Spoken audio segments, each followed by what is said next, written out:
What if I told you that Arsenal's upcoming FA Cup clash could be the most tactically fascinating match they play all season? Welcome back to Gunners Updates, the channel where we break down everything Arsenal, from the training ground to the final whistle. Today we are diving deep into Arsenal's FA Cup showdown against Southampton, and trust me, by the end of this video, you are going to see this match in a completely different light. We are talking match preview, advanced tactical analysis, predicted lineups, key battles, game phase breakdowns, and a final score prediction you do not want to miss. So make sure you stick around until the very end because things get really interesting. Arsenal are heading into this fixture carrying the kind of momentum that only a well-coached, deeply motivated squad can generate.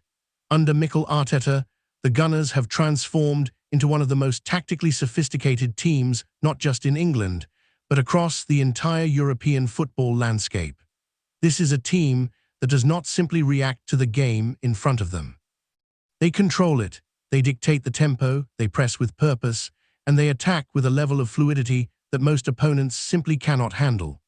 The FA Cup has always been a competition where Arsenal have historically found a way to shine, and this meeting with Southampton represents yet another chance to reaffirm that tradition while simultaneously sending a powerful message to every other team still standing in the competition. Southampton, to their credit, will not simply roll over. They are likely to come into this tie with a compact, well-organized defensive shape, sitting deep in their own half and looking to frustrate Arsenal before threatening on the counter-attack. That is the realistic game plan for a team that knows they are facing a superior side, and it is a strategy that has caused Arsenal problems in the past. However, the depth, creativity, and tactical intelligence that Arteta has built into this squad gives Arsenal a very clear and very significant edge, and that advantage becomes even more apparent when you start peeling back the layers of how Arsenal actually play. Let us start with the foundational tactical identity that Arteta has spent years carefully constructing at the club. Everything Arsenal do with the ball is built around positional play and what coaches in the modern game refer to as superior positioning. When Arsenal have possession, they naturally shift into a shape that looks closer to a 2-3-5 structure, meaning two centre-backs hold the defensive line, 3 players occupy the central midfield zones, and 5 players are available as attacking outlets across the width of the pitch.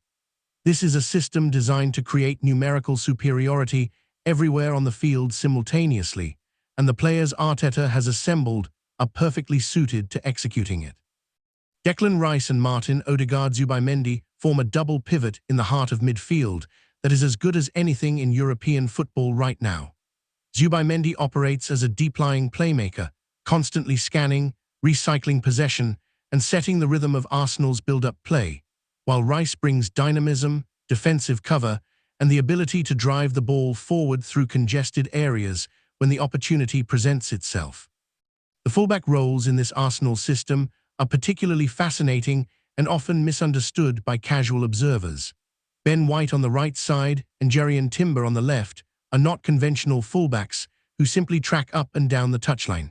Instead, they are what Arteta refers to as inverted fullbacks, players who tuck into central midfield positions during the build-up phase rather than hugging the sideline.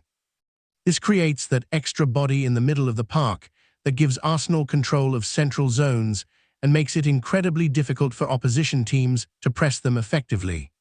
It also means that when Arsenal do switch the ball wide, the wide attackers have already drifted into the half spaces and can receive the ball in dangerous positions rather than being tracked to the touchline.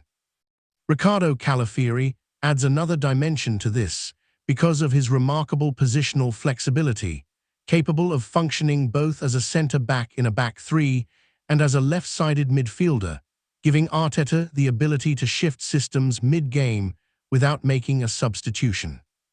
The attacking group that Arsenal have available for this match is genuinely frightening for any defensive unit in the world, let alone a Southampton side that has been under considerable pressure this season. Bukayo Saka on the right wing remains the most consistent, most dangerous, and most complete attacking player in Arsenal's squad. His ability to receive the ball under pressure, turn defenders, deliver precise crosses, cut inside and shoot with either foot, and create goals seemingly out of nothing makes him the single most important piece of Arsenal's attacking puzzle. Gabriel Martinelli on the left brings an entirely different but equally threatening quality. His explosive pace and relentless running behind defensive lines, creating havoc for any fullback asked to deal with him over 90 minutes. Leandro Trossard provides intelligent off-the-ball movement and the vision to play incisive passes in tight spaces. Gabriel Ez brings flair, unpredictability, and the kind of individual brilliance that can unlock a deep defensive block when more structured approaches fail to find a way through. And Noni Madueke adds pace and directness from the bench, a proven game-changer when Arsenal need to inject energy into a performance that has stalled. Up front, Victor Gyökeres provides the physical presence, the tireless pressing, and the clinical finishing that gives Arsenal a focal point in the final third and allows those creative players around him to operate with more freedom. Defensively, Arsenal's structure is built on the partnership of William Saliba and Gabriel Magalhaes at the heart of the back four, and it is a partnership that has become one of the most reliable in European football. Saliba's composure on the ball, his ability to read danger before it develops, and his seemingly effortless authority in aerial duels make him one of the best centre-backs in the world in his age bracket right now. Gabriel alongside him brings intensity, aggression, and a genuine physical presence that sets the defensive tone for the entire team. Behind them, Kepa Arrizabalaga is expected to start in goal, and his role in Arteta's system goes well beyond simply stopping shots. Kepa is an active participant in Arsenal's build-up play, acting almost as an additional outfield player by sweeping behind the defensive line, distributing under pressure, and helping Arsenal maintain possession even from goal kicks.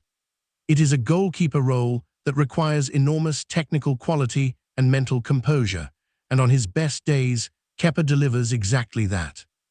In terms of the predicted starting lineup, Arsenal are expected to line up in a 4-3-3 formation that transitions fluidly into that 2-3-5 shape in possession.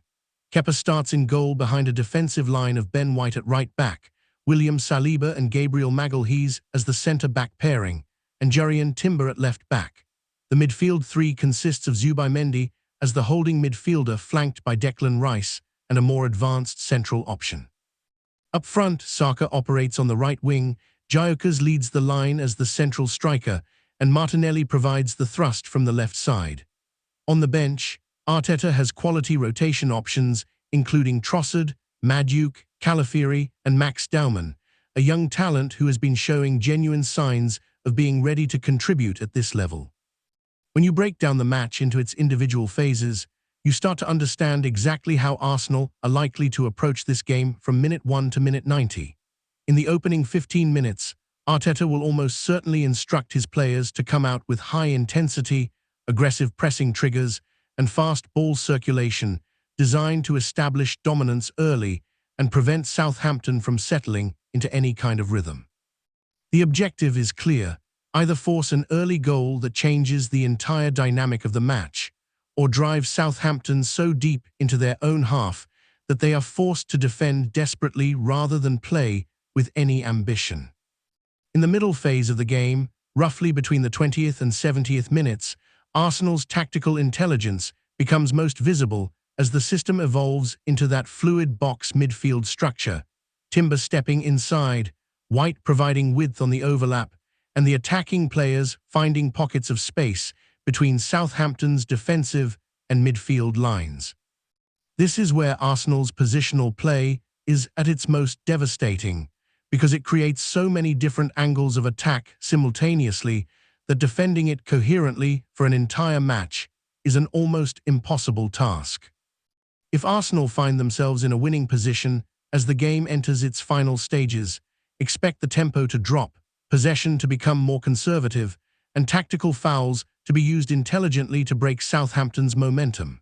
If the scoreline is unexpectedly tight, or if Arsenal are behind, expect the opposite, with overloads created in wide areas, more direct passing sequences, and increased risk-taking from defenders joining the attack. The key individual battle to watch throughout the match is Saka against Southampton's left back. Saka will be Arsenal's primary attacking outlet on the right side, and if he is given even half a yard of space, he will punish it. The midfield battle between Rice and Zubimendi against Southampton's central players will also be decisive, because whichever team controls the middle of the pitch will ultimately control the game. Looking at the possible match scenarios, if Arsenal score early, Southampton will almost certainly be forced to open up and play more positively, which would suit Arsenal perfectly as it creates the kind of space in behind that Martinelli and Gyökeres thrive in. If Southampton manage to sit in a deep, disciplined low block for a sustained period, Arsenal's solution lies in the creativity of Trossard, the long-range shooting threat of Rice from distance, and the individual brilliance of Saka to create something from nothing.